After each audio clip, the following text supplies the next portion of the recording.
10 number के प्यारे छात्र छात्राओं, आप लोग को सर्वप्रथम मेरा सुप्रभात।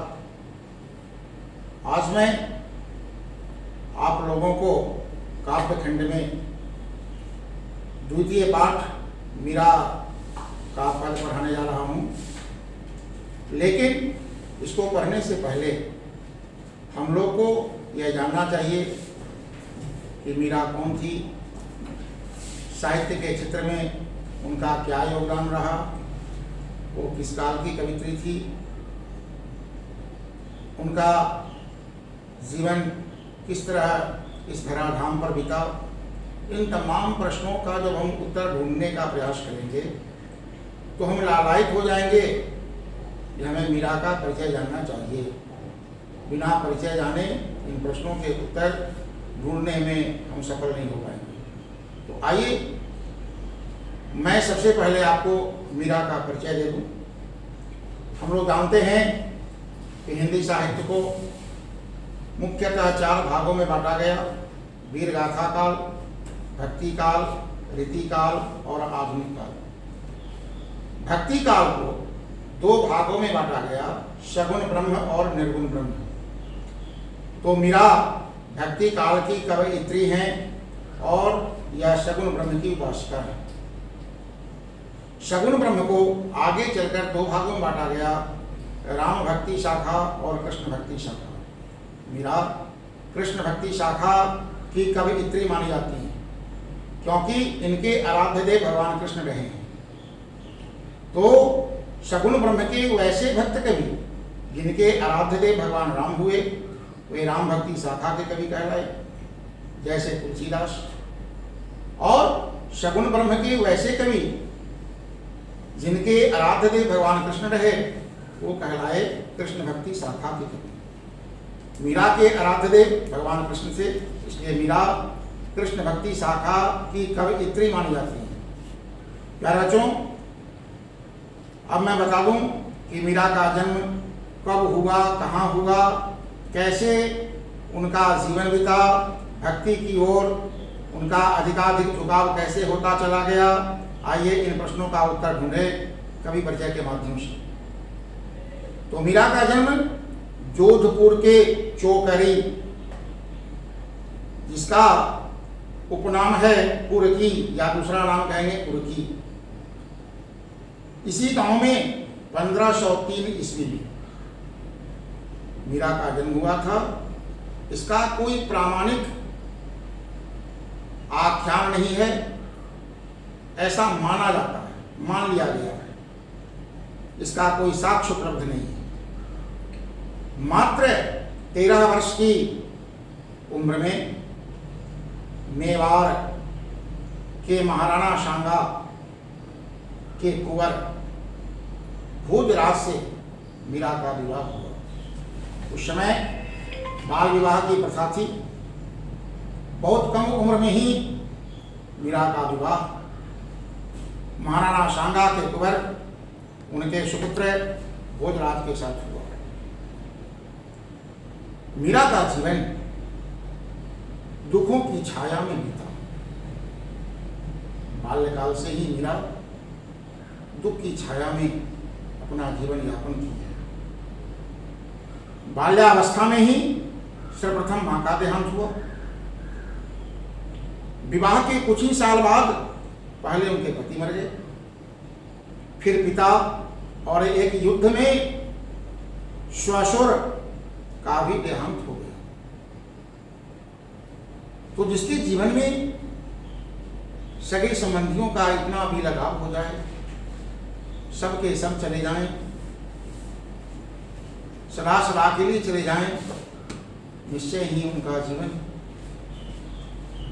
दुखों की छाया में बीतेगा। ये हाल मीरा के जीवन की है। मीरा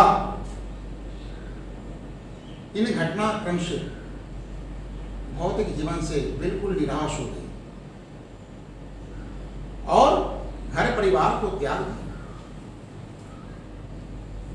वृंदावन में डेरा डालकर पूरी तरह गिरधर गोपाल कृष्ण के प्रति मनसा वाचा और कर्मणा से वह समर्पित हो गए। मीरा कृष्ण की जहां एक ओर सकाम भक्ति की है, वहीं दूसरी ओर निष्काम भक्ति भी की है। मध्यकालीन भक्ति आंदोलन की आध्यात्मिक प्रेरणा ने जिन कवियों को जन्म दिया, मध्यकाल में भक्ति आंदोलन चला, उससे प्रेरित होकर जिन कवियों का प्रादुर्भाव हुआ, जो कवि जन्म लिए, उनमें मीरा का स्थान विशिष्ट है। विशिष्ट का अर्थ होता है बच्चे, इसके लिए इंग्लिश वर्ड अधिक प्रचलित है, स्पेशल, उसी को हिंदी में हम लोग बोलते हैं विशिष्ट। इनके पद पूरे उत्तर भारत सहित गुजरात, बिहार और बंगाल तक प्रचलित हैं। मीरा हिंदी और गुजराती दोनों की कवयित्री मानी जाती है। गुजरात में भी मीरा का विशिष्ट स्थान रहा और हिंदी साहित्य में भी इनका स्थान विशिष्ट रहा है। मीरा संत रैदास की शिष्या मानी जाती हैं। मीरा की कुल 7-8 कृतियां उपलब्ध हैं। मीरा की भक्ति दैन्य और माधुर्य भाव की है। जहां भक्त अपने आप को दीनहीन मानकर ईश्वर को सर्वशक्तिमान मानते हुए उनकी उपासना करता है, तो वह भक्ति दैन्य भाव की भक्ति कही जाती है। और मीरा के जो भी पद हैं वह गेय पदावली में लिपिबद्ध हैं, इसलिए इनकी भक्ति के जो भी पद हैं उसमें माधुर्य का समावेश है। इन पर योगियों, संतों, वैष्णव भक्तों का सम्मिलित प्रभाव पड़ा है, क्योंकि मीरा बाल्यकाल से ही योगियों, संतों और वैष्णव भक्तों की संगति में रही। विवाह के उपरांत भी मीरा ससुराल की लोक लज्जा को त्याग कर संतों की संगति में रही है। भजन सम्राट अनूप जलोटा जी इस पर बड़ा सुंदर मार्मिक पंक्तियां जो है उसकी गायकी किए हैं। बैठी संतों के संग रंगी मोहन के रंग, मीरा रानी दीवानी कहाने लगी, वो तो गली गली हरि गुण गाने लगी।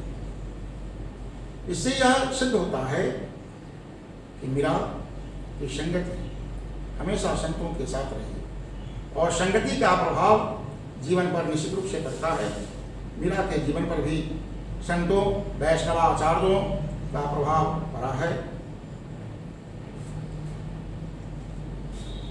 मीरा के पदों की भाषा में राजस्थानी, ब्रज और गुजराती का मिश्रण पाया जाता है। कुछ राजस्थानी शब्दों का समावेश की है वह, कुछ गुजराती शब्दों का भी समावेश की है और ब्रज भाषा के शब्दों का तो समावेश बहुत ही चित्ताकर्षक और मनमोहक है। इसके अलावा पंजाबी, खरी बोली और पूर्वी के प्रयोग भी मिल जाते हैं। कुछ देख कि मीरा की भाषा की क्या विशेषताएं हैं, तो इस प्रश्न के उत्तर में हम लोग यही देंगे। प्यारे बच्चों, मीरा के पद पढ़ाने से पूर्व मैं आपको कुछ समझा दूं। कहते हैं कि पारिवारिक संतापों से मुक्ति पाने के लिए मीरा घर द्वार छोड़कर वृंदावन में जा बसी। पारिवारिक संताप, जैसा कि हम लोग कभी परिचय से जाने, इससे इतना वह संत दुखी हो गई थी कि वो अपना घर द्वार छोड़कर वृंदावन में जाकर बसी थी और कृष्णमय हो गई। कृष्ण की भक्ति में ही बिल्कुल लीन हो गई। इनकी रचनाओं में इनके आराध्य जिस प्रभु की हम आराधना करते हैं वो हमारे आराध्य कहे जाते हैं। हम लोग जानते हैं कि मीरा के आराध्य कौन है? भगवान कृष्ण हैं। तो इनके आराध्य यानी भगवान कृष्ण कहीं निर्गुण निराकार ब्रह्म है, कहीं सगुण साकार गोपी वल्लभ श्री कृष्ण, और कहीं निर्मोही परदेसी जोगी के रूप में संकल्पित हुए हैं। एक ही प्रभु हैं जो कहीं सगुण साकार हैं, कहीं निर्गुण निराकार हैं। हम जिस मार्ग से उनकी निष्काम भक्ति करते हैं, जीवन में हमारी मनोकामना उस भक्ति के प्रभाव से निश्चित रूप से पूर्ण होती है। मार्ग अलग अलग हैं, लक्ष्य एक ही है, इस आत्मा को परमात्मा से मिलाना। मीरा सभी मार्गों को अपनाई। वे गिरधर गोपाल के अनन्य और एकनिष्ठ प्रेम से अभिभूत हो उठी थी। और मीरा एक निष्ठ प्रेम केवल गिरधर गोपाल अर्थात भगवान कृष्ण के प्रति मीरा की थी। जो पाठ हम लोग पढ़ेंगे, इस पाठ में संकलित दोनों पद, दो पद हैं इसमें, दोनों पद मीरा के इन्हीं आराध्य को संबोधित है। दोनों पद में मीरा किसी न किसी रूप में भगवान कृष्ण को ही संबोधित की है। मीरा अपने आराध्य से मनोहार भी करती है, लाल भी लड़ाती है, और अवसर आने पर उलाहना देने से भी नहीं चूकती। जो प्रभु के प्यारे हो जाते हैं, जिसके लिए भौतिक धन तुच्छ होता है, जो भगवान को अपना सर्वस्व मान लेते हैं, वे उनसे समयानुसार मनोहार करते हैं, लाल लड़ाते हैं, और यदि कुछ कमी देखते हैं तो प्रभु को उलाहना देने से भी तनिक भी नहीं हिचकिचाते हैं। यही कार्य मीरा की है। उनकी क्षमताओं का गुणगान स्मरण करती हैं तो उन्हें उनके कर्तव्यों की भी याद दिलाने में देर नहीं लगाती। यदि हम ईश्वर की निष्काम भक्ति करते हैं तो ऐसे भक्तों की रक्षा करना ईश्वर का कर्तव्य होता है। मीरा अपने आराध्य भगवान कृष्ण को उनके कर्तव्यों की भी याद दिलाती है। मेरे बच्चों, जो प्रथम पद हम लोग पढ़ेंगे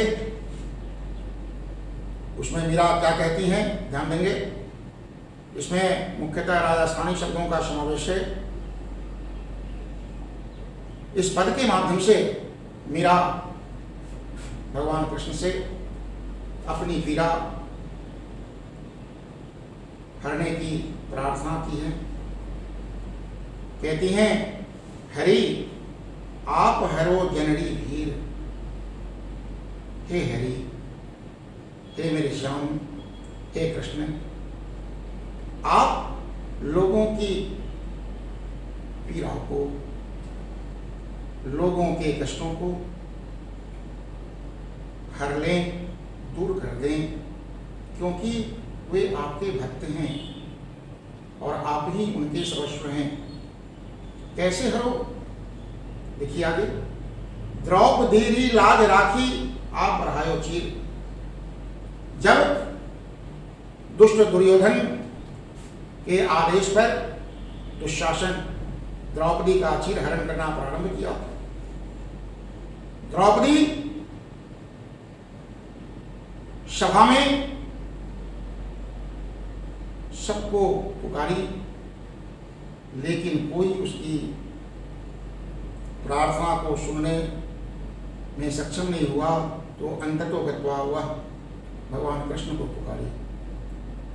उसकी लज्जा बचाने के लिए भगवान कृष्ण दौड़ते हुए आए थे और वस्त्र बढ़ाकर उसकी लज्जा को बचाए।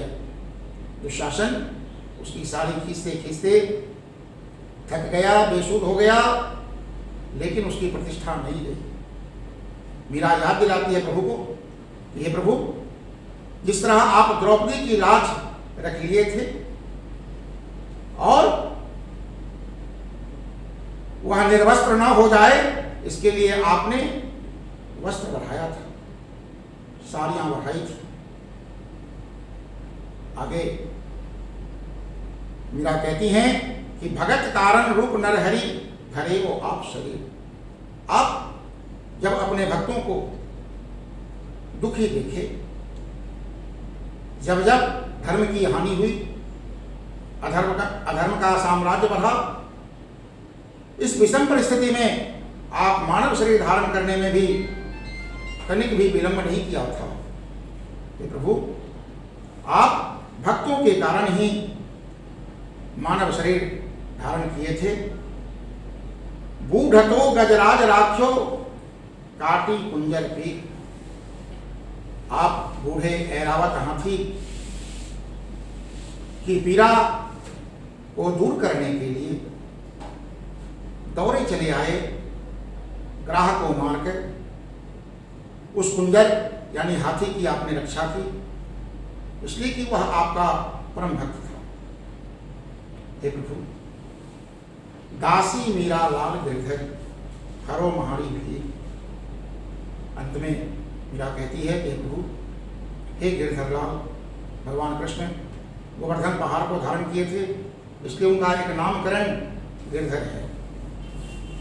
हे गिरधर, हे प्रभु, मैं मीरा आपकी दासी हूं, इसलिए आप मेरी पीड़ा को, आप मेरे कष्टों को दूर कर दें, यही आपसे मेरी अपेक्षा है। प्यारे बच्चों, एक प्रथम पद है, आप इसको बार बार श्रवण करेंगे और इसका भावार्थ लिखने का प्रयास करेंगे। जब आप भावार्थ लिखेंगे तो अभ्यास के बहुत से प्रश्न ऐसे हैं जिसका उत्तर इसी में छिपा हुआ है, आप ढूंढेंगे, प्रश्न अभ्यास भी करेंगे। बहुत बहुत धन्यवाद।